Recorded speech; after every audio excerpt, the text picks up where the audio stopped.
Hospitality Meets is brought to you by RotaCloud, the simple workforce management software for hospitality teams. RotaCloud lets you create and share rotas, record attendance, and manage your team's annual leave, all in less time than it takes to make a brew. It can also make life easier for your staff, allowing them to check their rotas, request holiday, and even pick up extra shifts, all through the RotaCloud mobile app. Start your 30-day free trial today by visiting rotacloud.com/Phil and find out how much easier managing your team can be. And a huge Hospitality Meets welcome to Adrian Martin. Thank you very much. Thank you for having me. How are you? Yeah, very good, actually. Yeah, we've had a great day today, haven't we? It's been lovely. Yes, and actually my first ever experience of the Edge Hotel School, which is actually quite ridiculous that it's taken me this long to get out here. I think this time of year is my favourite time of year because the students are sort of finding jobs and then they come and announce it. But I've never thought to bring someone from recruitment into the mix, and it's been a no-brainer, and they've gone down really, really well. So, you know, we've got lots of companies that come in and sell their jobs in their companies. We've never had someone who can do the whole lot in one go. So, right. And the kind of tips that you gave them have been really useful. Well, we'll see, won't we? It's too early to tell. But yeah, well, I mean, tell the world who you are and what it is that you do. Sure. So I'm Adrian. I'm the deputy head of the Edge Hotel School at the University of Essex. So our students, they work in the Wivenhoe House, which is where we are currently, as part of their course. And so my side is to kind of organise the teaching, to make sure the students have the kind of business acumen and knowledge. And then the Wivenhoe House, which is our partner, which is the hotel on the campus, a very nice 4-star country house hotel, trains the students on how the hotels and events operate, gives them industry experience. They kind of come in the first year, don't really know very much, a lot of them, some of them can't even open a can of beans. And they go in each different department for the first year and become sort of operationally competent, and they become a bit more confident. Then the second year they go back in and they supervise, so they get a little bit more confident. They get to boss around the new students, and now they kind of know what they're doing. In the third year, they either do an external event or they duty manage and night manage, and that means strutting around the place with the walkie-talkie like they own the place. Right now, we've all been there. Right now, they're probably about as confident as they're going to be with us, as competent as they're going to be with us, and they are ripe for industry. I remember Michael Voigt at Gorin said that our students are uniquely oven ready, and I love that phrase because they are ready to go straight out into managerial positions, and I don't necessarily think that's true of graduates at other universities, but the 3 years that they spend in Wivenhoe House they can put on their CV, and it just gives them that extra little bit of confidence for when they do go out into the big wide world. Yeah. Is that an oven ready deal like the Brexit deal? Still waiting.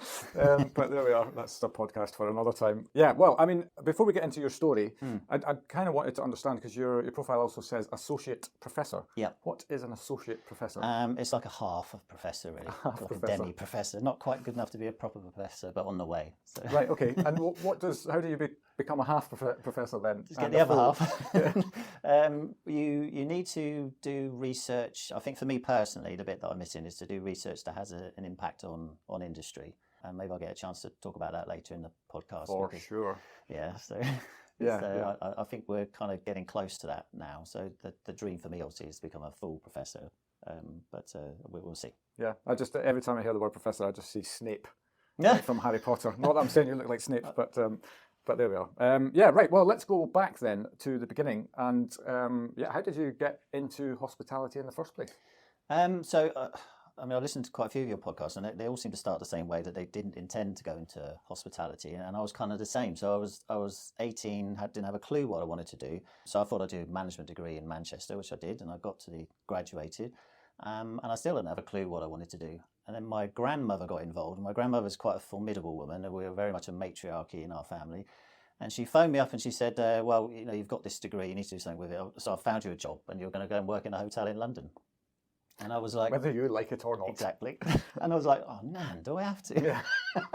And it was just so ridiculous to me now. But she said, you're going to get a call from Beverley in about an hour, which is Bev King, who's now CEO of Z Hotels. And back then he was a front office manager at the Cumberland Hotel, which is like a big 4-star hotel, a huge hotel, 800 bedrooms overlooking Marble Arch. So the next thing I know, he's on the phone to me.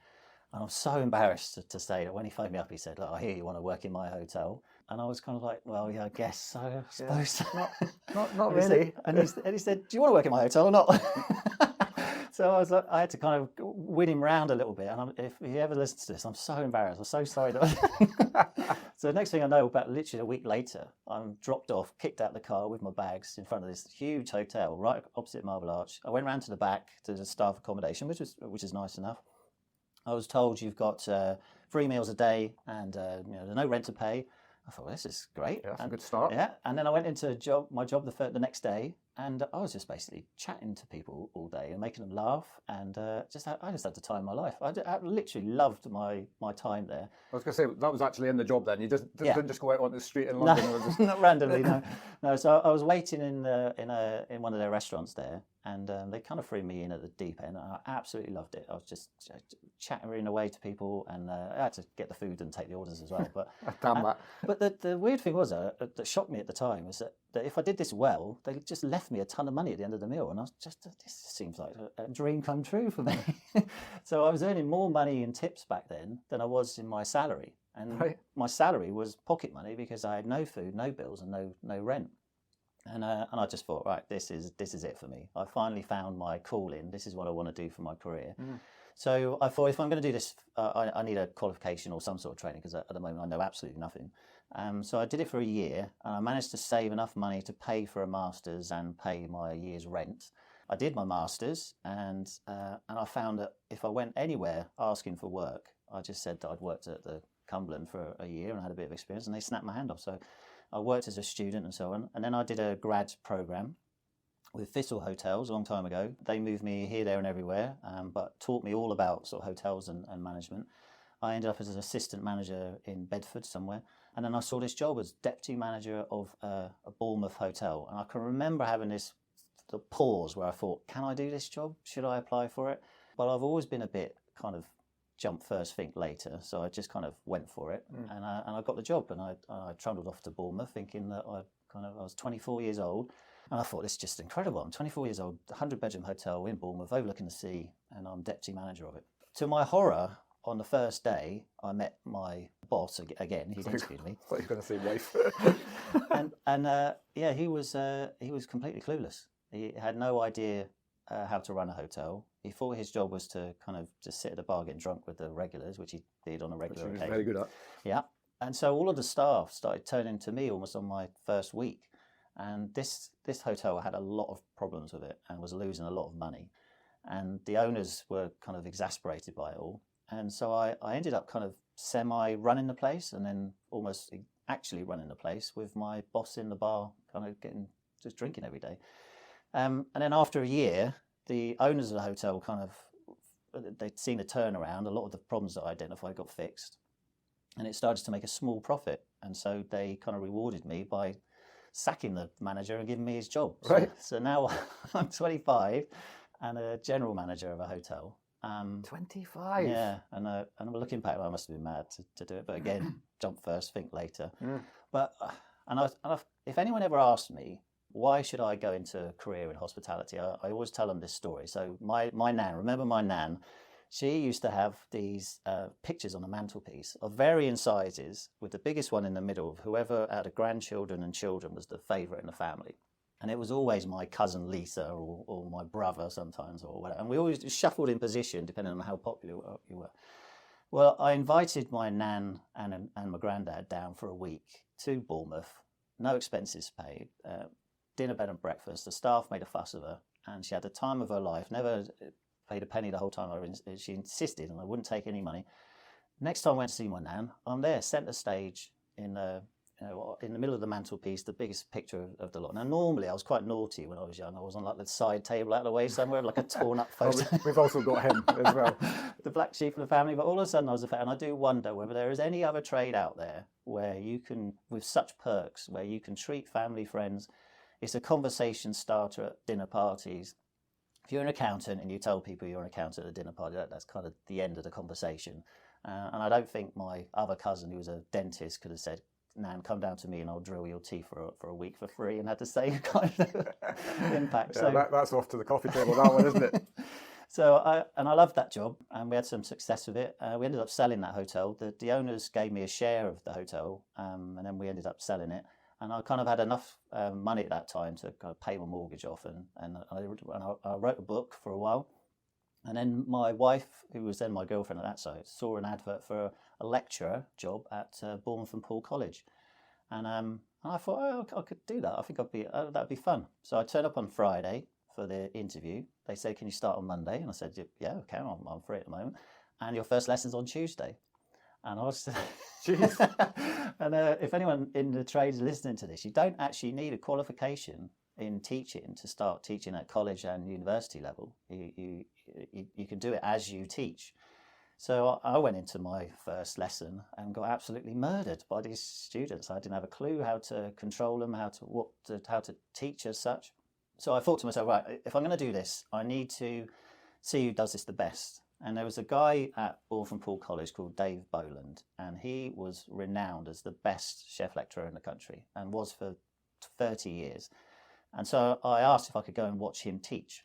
And I sat at the back of his classroom, and he just had a manner about him that commanded respect, but at the same time, he was teasing these kids, he was having a laugh and a joke with them, but he could just silence the room with a look. And it was just incredible watching him work. Well, what I took from that was he came and spoke to me at the end, and he said, well, what did you think? And I'm like 4 days into teaching, and this guy who's a legend in our industry, in education, asking me my opinion of his lesson. And I said, I just think it was perfect. And he said that there's no such thing as a perfect lesson, son. He said, if you didn't find a fault, you weren't looking hard enough. Yeah. And I thought... I suppose that's the same with anything, isn't it, really? Yeah. And I thought, oh, yeah, actually, that's why you're the best.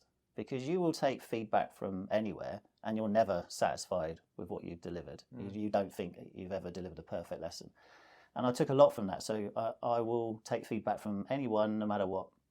I always try and teach in a better and better way every time I can. So I carried on teaching there for quite some time. But after like a year, just the maddest thing happened, that an Ofsted inspector came to visit Bournemouth and Paul College. And they basically said that they'd heard that Bournemouth and Paul College was the best place for hospitality, along with Westminster and Birmingham. And they wanted to see what was so different about these three particular colleges. And so they observed the best chef lecturers, and Joe Pearce was an amazing restaurant lecturer. And they saw the practical elements and said, yeah, that we can see why. But your theory classes actually weren't that great. Can we see something tomorrow that is great, but the theory side of stuff? So unbeknown to me, I get this phone call at 6 o'clock at night from my boss, Nick. And he said, look, sorry to do this to you, mate, but tomorrow at 10 o'clock, I need to put an Ofsted inspector in your class. And that lesson needs to be the best thing you've ever delivered. Sleep well. Yeah. I'll see you tomorrow. Pretty much, yeah, pretty much. So, and I was like, who have I got to tell? Oh my God, it's like 20 receptionists, and who are a real handful. And I thought, so I had to sit down, and I got a bottle of wine out, and I just thought, right, what do these kids actually want from a lecturer? What do they want to learn? And it kind of just came to me that I'd kind of been delivering stuff at them. I hadn't really been involving them, and that kids they're quite competitive. They like a game element to it, but they also want to learn stuff that is of use to them out in industry. And so by 1 o'clock in the morning, I'd invented this game. And the game was based on the hotel that I managed. And that first week when I arrived, when I put my head in my hands, I just thought, oh my God, there's so much wrong with this hotel. Where do I even start? And so the game is about presenting this exact same scenario and then asking the students to decide out of these 8 major problems with the hotel, which are you going to fix first and how are you going to fix them? And then there's 8 turns to the game and there's a winner at the end and a big celebration anyway. So, and I remember walking towards that lesson with the Ofsted inspector waiting for me and 20 receptionists thinking, you haven't tested this game, you don't even know if it works. And you tested it with the ultimate stress test, which is wine. Yeah, well, true. And at 1 o'clock in the morning, it seemed a really good idea. 10 o'clock the next morning, not so much. But again, I just dive in and think about it later. So I just, I'll just go for it. So I delivered this lesson, and honestly, it was just incredible. So there were like 4 teams, and they're all competing against each other. The Ofsted inspector then joined one of the teams and started playing the game as well. And then, without any prompting, when I built it up like an X Factor delay. Then the winner is long delay. They all started this impromptu drum roll, and these kids were just their eyes were just lit up, and I just knew I'd cracked it. So, and after I delivered that lesson, the Ofsted inspector said some lots of nice stuff, but he nominated me for a National Teaching Award. And about 2 months later, I get this letter invite, and I went and won because I was nominated by an Ofsted inspector. Of course, I won. Right. And then that kind of launched my educational career, really. So I kind of got promoted 3 times, I think, in the next sort of 4 years, which is quite quick in education. And what would be the promotional position? So you start out as a lecturer. Yep. Then I was team leader. Then I was head of all hospitality for Bournemouth Pool College, and I finished with kind of director of apprenticeships. So I had about 2,000 apprentices across the whole college. It was a big old college, and I was kind of running all of those apprenticeships in all different categories, not just hospitality. So that was fun, and we had a lot of success there. We won awards and all sorts. And then I just happened to see this newspaper, I think it was a caterer, did an article on the Edge Hotel School that this new place was opening up, where students would work in the hotel as part of their course, and it's kind of based on a Swiss hotel school, and it was in Essex. My wife's from Essex, and I just had this moment where I thought, yeah, this is my dream job. This is absolutely my dream job. It didn't take much convincing to move the whole family over here, and I knew Andy, who's the current head. I'd worked with him in Bournemouth, so that was always easy. I came and saw the hotel, just thought it was just amazing, this place. I mean, you've seen it. It's a hell of a standard for just to be training students in.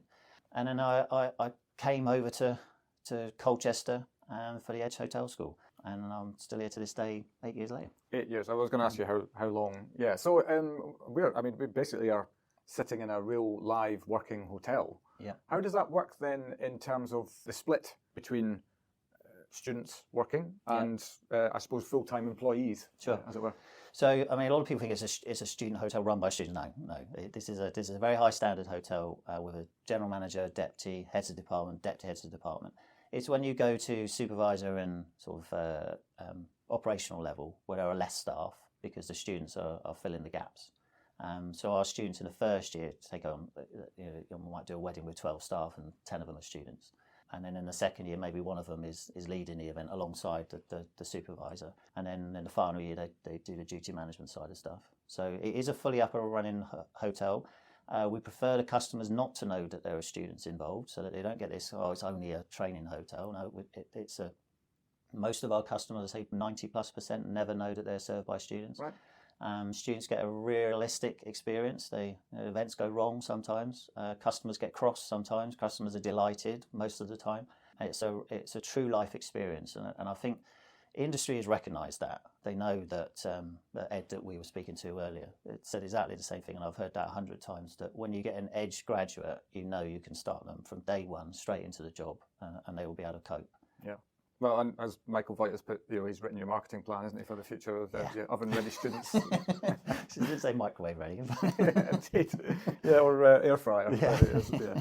Let's get up with the times. But I want to go back in your story just a little bit because I want to talk about this transition, I suppose, from being in operations and in the industry that way to moving into academia, I suppose, or education at least. Was there a point whereby you thought, because you started out, you still got your head very much in the hotel, as it were, but was there a point in that process where you thought, oh, actually, this could be the direction actually that I really want to go? In terms of teaching, I think, to be honest, when I was younger, sort of the 18-year-old in me did want to lecture at some stage. Right. But you can't just become a lecturer at that kind of age. So I think a specialist subject, really. Yeah. I think I had a couple of teachers at school that were just amazing, and I had a lot that were terrible. And I think I was inspired by the great teachers that have taught me over the years to try and be great as well. And seeing David teach, I think, was quite life-changing for me, because I just thought it all kind of clicked. Because I think a lot of teachers think that, and a lot of presenters and a lot of trainers think that it's all about them. And you have to have this mind shift where you realise it's actually all about the audience. Mm.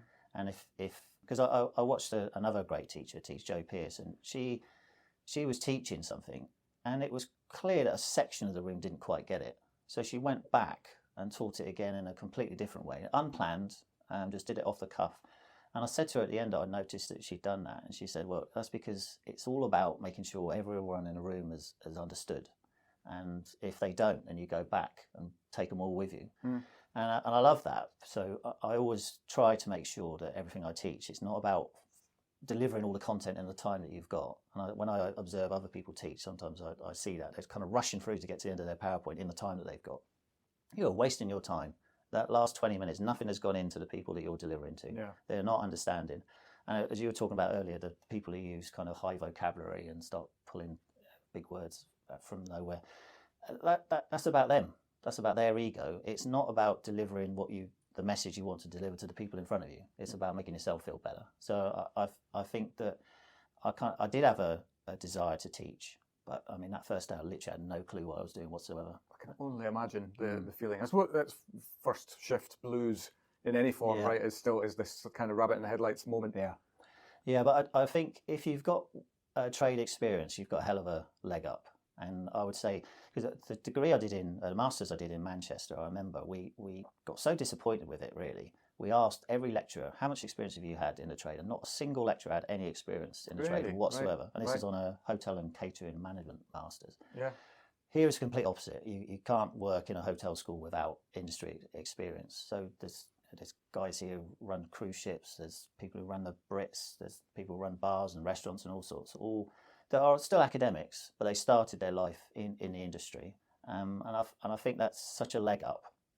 So for the first 2 or 3 days before I had a clue what I was doing, I just basically told stories about the trade just to keep people happy. But that time runs out sooner or later. Yeah, so that's what's known in the trade as blagging it, right? Yes, absolutely. Yeah. But the blag only can last for so long before the integrity of the content becomes important, as it were. Yeah, I see similarities in terms of basically from what you've just said there around, if you're a hotel GM, you're doing everything you can, obviously, to ensure that your guests are having a great experience.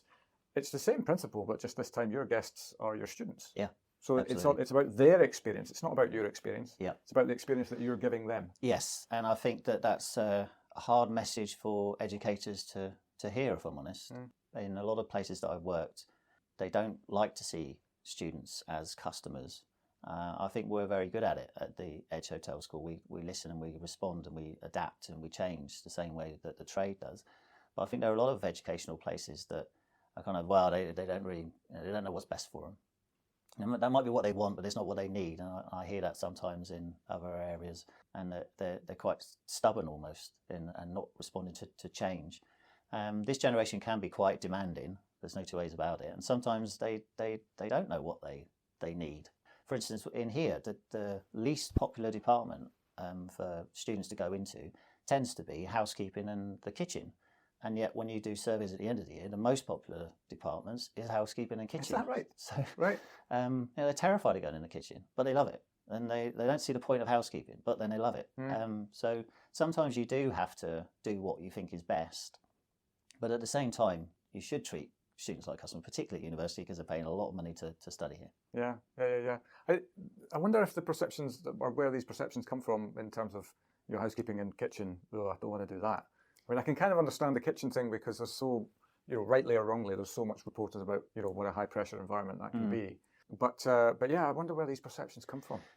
I think it's because, they didn't come here to learn to be a chef, but it's important for them to go into the kitchen so that they understand the impact of everything around them. Yeah. So, like the event guys, for instance, they need to know that if they miswrite a function sheet and get the numbers wrong, the absolute havoc and chaos that creates in the kitchen, and a real pain and cost that creates.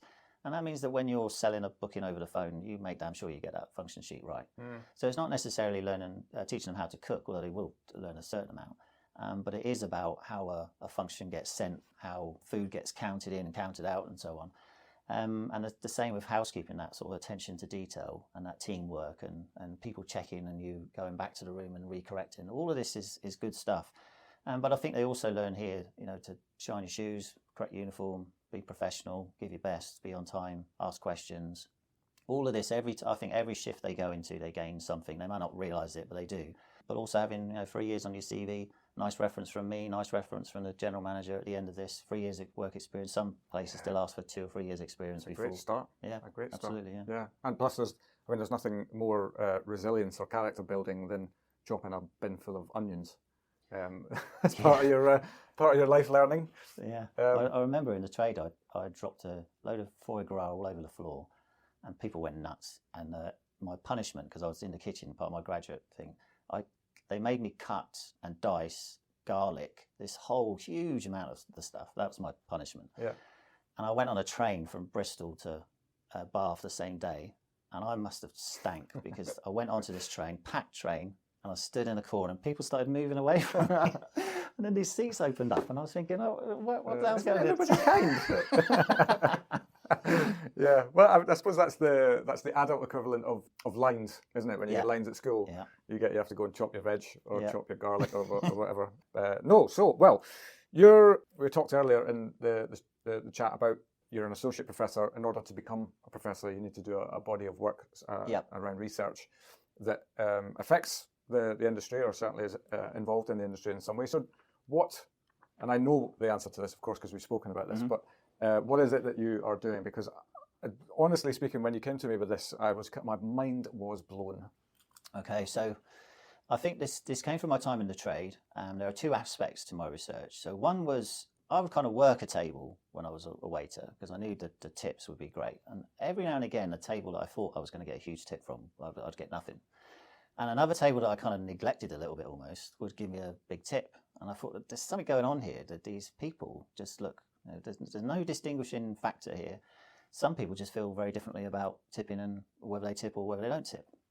And in my time as a general manager, dealing with lots and lots of complaints, because the building that I managed was kind of falling to bits, been a bit neglected. And I remember if the rain came in at a certain angle, the front 10 rooms all leaked. And I can remember like 2 or 3 of them would come down and just go hell for leather at the desk. 2 or 3 of them would come down and just kind of mention it just in passing, and the rest would kind of never say a word, and you'd find a bin underneath the leak and a nasty review or a nasty letter in the post, or nothing at all. And I thought, well, something's going on there as well. Why are people acting so differently to the same circumstance? And so I wanted to, this is what I wanted to, the question I wanted to answer is, what is different about people that makes them act in different ways? So I surveyed about 1,000 people, long survey, about an hour each, with a psychological test on the end. And I've got lots of interesting data. I now know how often people tip, how much they tip, how often they complain, how much compensation they get, all the rest of it, which is all fascinating. But what jumped out was the fact that people who complain the most have a distinct personality set. They have 3 characteristics that make them more likely to complain, and 2 characteristics that make them less likely to complain. And if they've got the personality in the kind of the worst case scenario, they are a prolific complainer. And if they got the complete reverse, then they were a never complainer. Right. And so I then used those 5 personalities, and I tracked 100 customers for a whole year everywhere they went. So like some mad stalker.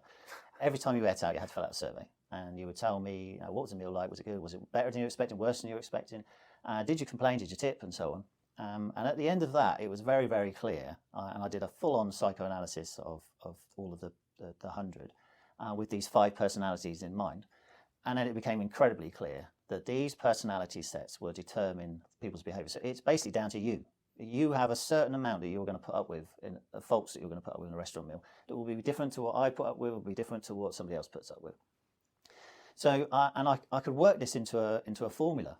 And I could backtrack it and think, well, I've got the formula now, and if I go back and look at all the 100 and the 1,000 I looked at, and it was very accurate. And I'm thinking to myself, oh, okay, I've got something quite cool here. I now can get into the head of someone who complains a lot and someone who never complains and then goes home and complains on TripAdvisor. And that was kind of where I was going to leave it. But there was a bit of a breakthrough in psychology where people started to find people's personality scores via their social media and digital footprint. And so it's not my research, it's somebody else's research. They are basically now going through people's social media activity, coming up with scores of what they think their personality would be without ever meeting them, then testing them separately and comparing the scores. And they are getting really, really accurate. And what's even more, I want to say scary, but I'm going to say exciting, is that there's that fine line of progress. AI is just supercharged this. So now you can use AI to go through people's social media and digital footprint and come out the other end with scores that are becoming more and more and more accurate. So I thought to myself, if you put these 2 things together, I now know what I'm looking for. These researchers can find it for me.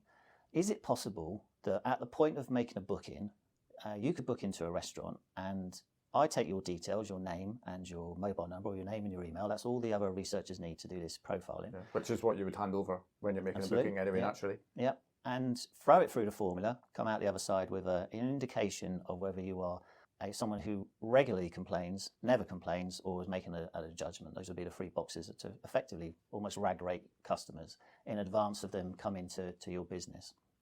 And I looked at that and I thought, would that have been useful for me when I was in the trade? I thought, oh my God, yeah. Because, and I was thinking, what could I use it for? And when I go out and I do training now at all sorts of places, like the Goring, Clifton House, and I tell them about this system and I ask them, what would you use it for?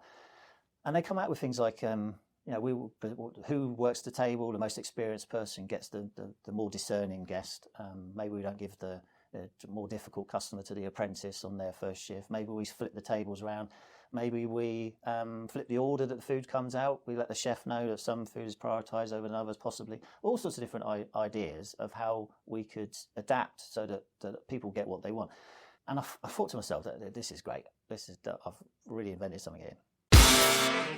5-star hospitality means having the right people in the right place at the right time, and that's exactly where RotaCloud can help. RotaCloud is the online platform that makes planning rotas, recording attendance, and managing annual leave easy. Its simple, drag-and-drop interface lets you create and share rotas with your team in minutes, while our built-in budgeting tools mean you'll know exactly how much you're spending on staffing before sending the rota out. RotaCloud also makes life easier for your staff, allowing them to check their rotas, request time off, and pick up extra shifts, all through the RotaCloud mobile app. Start your 30-day free trial today by visiting rotacloud.com/Phil and find out how much easier managing your team can be. And I made a fatal error at this point because I went and boasted about it to my wife.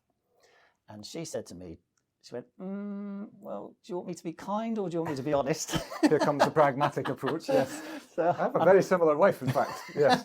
and I've learned from this that you'd be better off just saying honest because you're going to get it anyway. So I've just got it out of the way. And she said, you're kind of treating people like numbers on arrival and then outcomes as numbers, but you're not really looking at the bit in the middle. What about how they were treated and did that have an impact?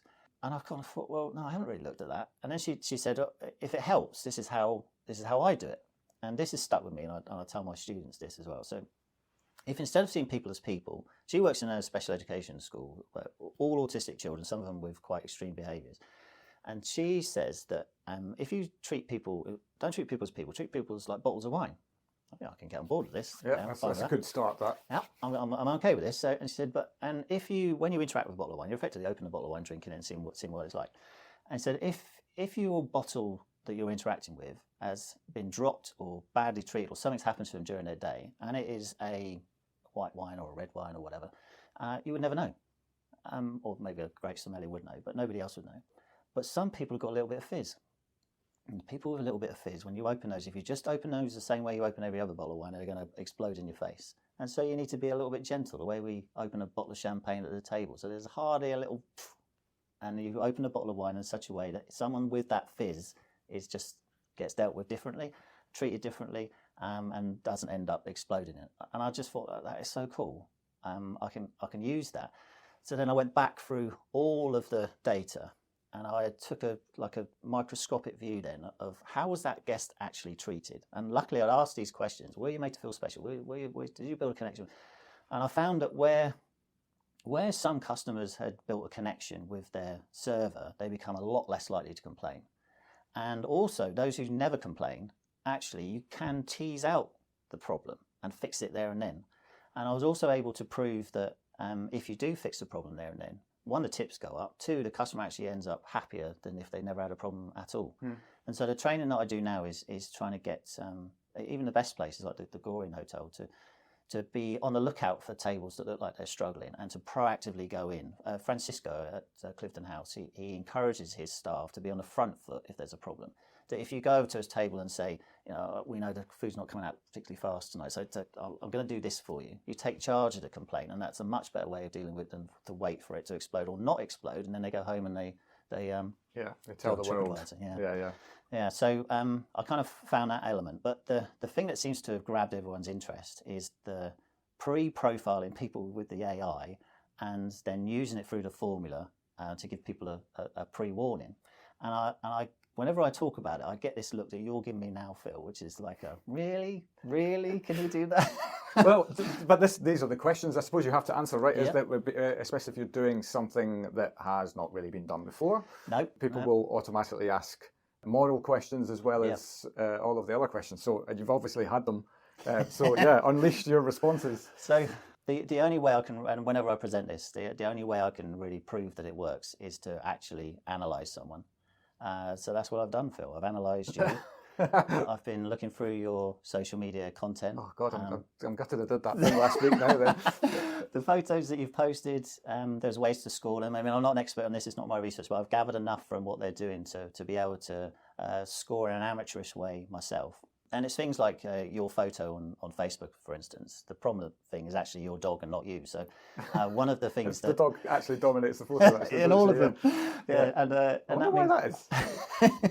And your posts are quite kind, actually. They're very supportive. And the fact that you're doing this podcast, to be honest, to get young people into the trade and help them make a decision on their career is another sign. So it was quite easy to analyse you in terms of 4 of the characteristics. But one characteristic jumped out a mile, which is empathy. So you have a very, very high score for empathy. The charity work that you do and some of the comments that you make, the likes, the shares, the photos. You ridicule yourself, for instance. You put somebody else in front of you, dog in this case. So that shows a high level of empathy. Now, people with high levels of empathy find it very hard to complain.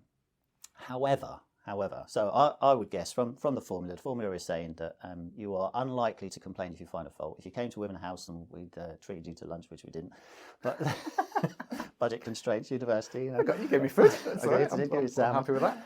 You would be unlikely to complain. However, if you were at the table with someone else and they were showing signs that they were distressed or unhappy about their meal, then your empathy starts to balance off against the empathy of the person serving you versus the person that you're with who's unhappy. So I'd add a caveat. I would say if you're out on your own or out with business with like-minded people, you would be unlikely to complain, even if there was a fault. But you would if it was a really bad fault. However, if you're with someone who finds a fault and you can see that they're distressed about it, you could be encouraged to complain. I would say that you would most likely, in my experience of doing this a few times now, you would take charge of the complaint and deliver it in quite a kind way to avoid even the other person delivering it in a less kind way.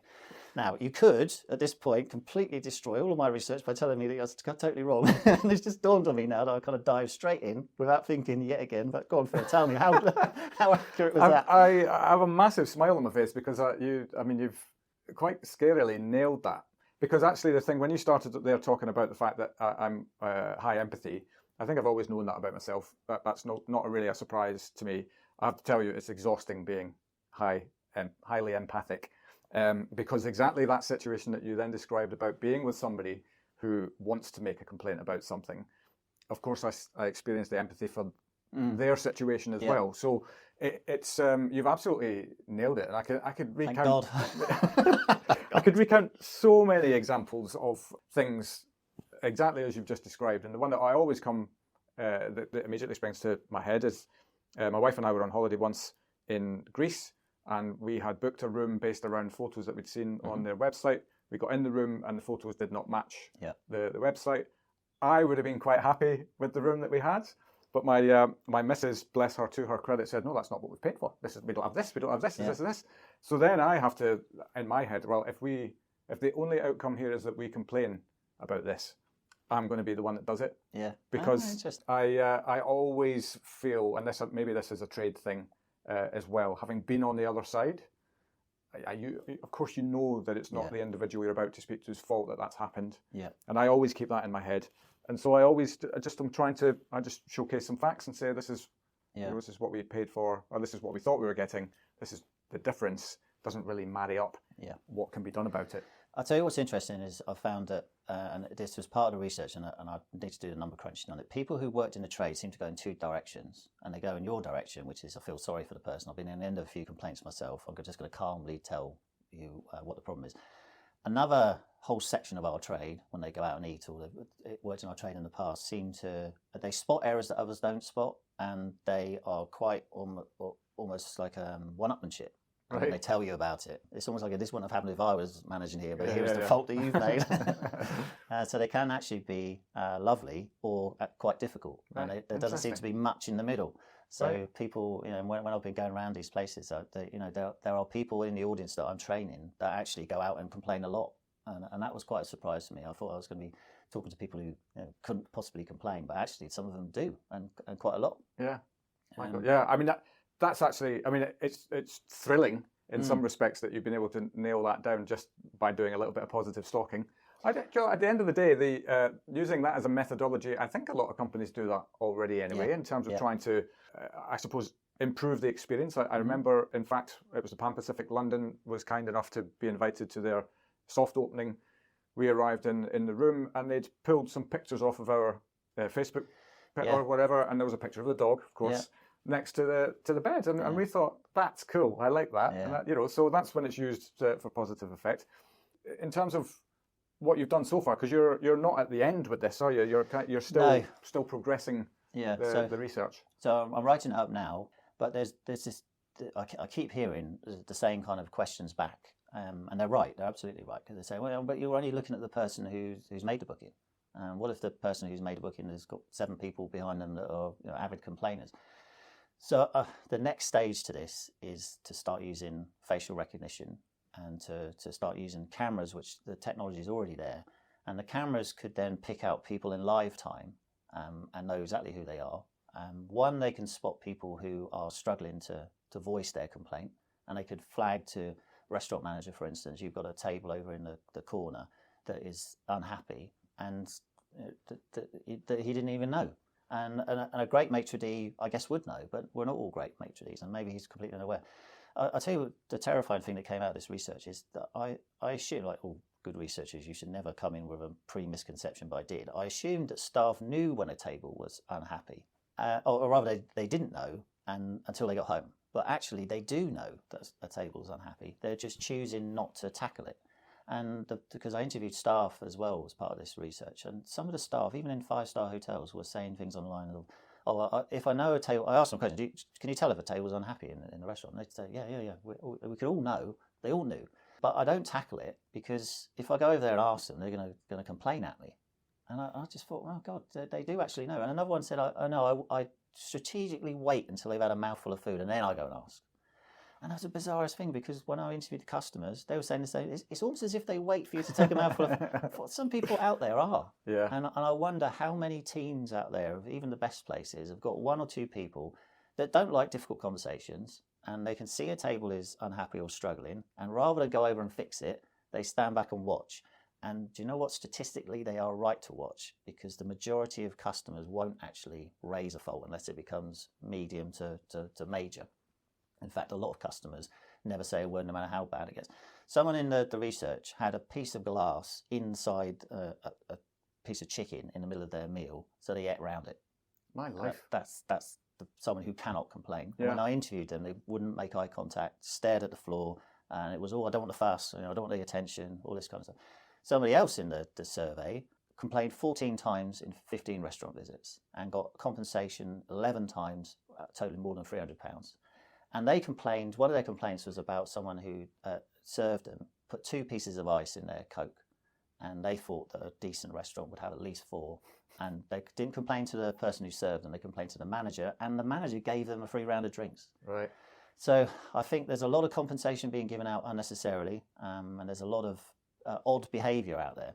So the next stage of the research is to use facial recognition so that we can now know what's going on at the table, but also know every single customer who walks through the door and what their profile is. Now, I'm not saying that this is imminent, but normally at this stage people start talking about GDPR and do you have to get people to sign stuff. But all I'd say to those people is just think back to 5 years back when, if you'd have said to me 5 years ago that we'd all have a device that was listening to us in our own homes, which an iPhone does, it's in the terms and conditions if you look hard enough, you can switch it off, but nobody ever does, listening to you in your own home, and if you talk about things for long enough, you will get an advert, as what's happened to me many times on Instagram in particular. Yeah, I'm looking forward to the Greek holidays in my feed later. So that's already going on. And I think in 5 years' time, there will be facial recognition everywhere. people's data will be even more wide open than it currently is. And this will just be the norm. And I think we'll go into shops and there'll be like a little picture or hologram that pops up and says, Phil, you might want to look at this new jumper because I know you liked it last time. And what about this tie to go with the suit that you bought the time before? This is going to become the norm in the future. So my question back to people who say, well, hang on a minute, people aren't going to accept that. I think they will accept it. My question back to them is, are we going to use this technology? Because we're not great at picking up technology and using it. Are we going to use this and use it for some good? Or are we just going to watch all these other industries employ AI, employ facial recognition, employ profiling, and just wonder whether we could? Well, I think we can use it, and I think that in the future it will be acceptable use of it, and we will have a method to. Somebody at the Master Inholders Conference said, technology enhanced service. That's what I think we could use this for. Yeah, it's part of the training that I deliver. I mentioned that it's about people already do this. So if you watch First Dates with Fred Siriax, he talks to the camera as someone approaches him, and he's telling the camera, oh, this person, oh, she's this, that, she. And then when he welcomes them, he has this big, ooh la la, welcome. I did French then, I can't do an impression to say, ooh la la, that dress is fantastic, or whatever. That's their welcome. Yeah. The next one who comes in looks quite timid, quite shy, completely different body language. And he talks to them in a very calm manner, and he takes them over to Merlin, and he said, we're going to look after you. And it's all completely different. So we are doing this already with our emotional intelligence. What I'm suggesting is we employ AI, we employ profiling, we employ a bit of intelligence behind it to assist all those non-Fred Siriacs who haven't sussed this after 20 years in the trade, so that they can do it as well. Effectively, what we're talking about is taking something and using it for good. Yes. There's nothing bad can really come of this kind of technology in a service environment, because really all you're trying to do is enhance the experience of the guest, because as we spoke about before as well, if you do get a red flag against somebody because they're a known complainer or their personality profile says that, it allows you the opportunity to get ahead of it, as opposed to waiting for it to all explode. And so what's not to love about that, other than the fact that I suppose really maybe you're taking away the one thing that they live for, which is to complain. Yeah, it was interesting because when I was interviewing, I was asking, basically in the professional language, I was asking, are you out for compensation here? Because the staff are all saying, there are some that kind of complain because they want to help us and want us to be better, and so it doesn't have to other people. But we actually think they all want compensation. Nobody would admit to wanting compensation, but they did admit that they like it when it happens. So, and I don't think this is a problem with research. You're never going to get someone to be completely honest with you. I think there are people out there that are looking for ways to get compensation. They see an error as a way to get money off their bill. Yeah. I know for a fact that there are, because I've had conversations with people who have openly admitted it. Yeah. That there are some people exist that, just to, I don't know, get back as much as they can. Yeah. But what I'd say to that is, if you build a connection with the person that you're serving, these complaints go down and compensation goes down. So if I can get you and your wife to the table, and I have a bit of a laugh and a joke with you, and I give you some advice on the menu, and I give you a top tip of what wines, and we start to connect, then those little errors that might wind up your wife normally, she'll start to forgive. Yeah. All right. And if you do complain, it's oh, Adrian, do you mind if it's this kind of way? So building a connection with a customer, I think, is far, far more important than we ever realise, and it starts with the greet and the seat.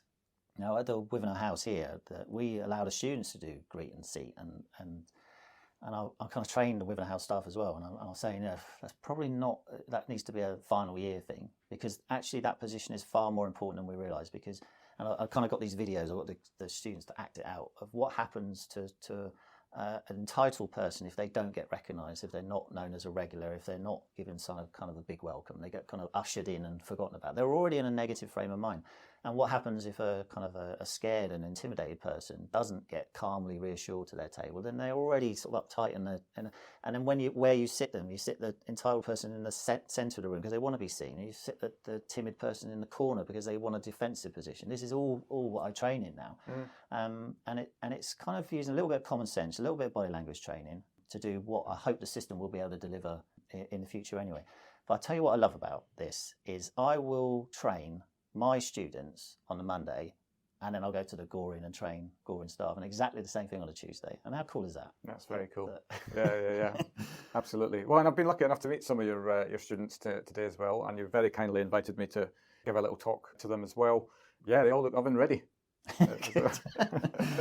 No, but there is definitely, there's a confidence about them. There's and obviously that's a sweeping statement. Of course, there's always the measured ones that don't maybe speak as loudly as others. But I suppose that to you that must be, and I've just assumed this within an inch of its life, but it must be quite enriching to see, you know, these people that you're basically training to be ready for the industry, and then the feedback that you're getting from industry about what they're like. Yeah, and I would add to that seeing them progress. I mean, I think we're quite quick to put our industry down.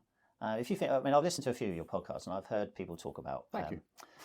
It was me, by the way. Yeah, it was. Yeah, you're the listener.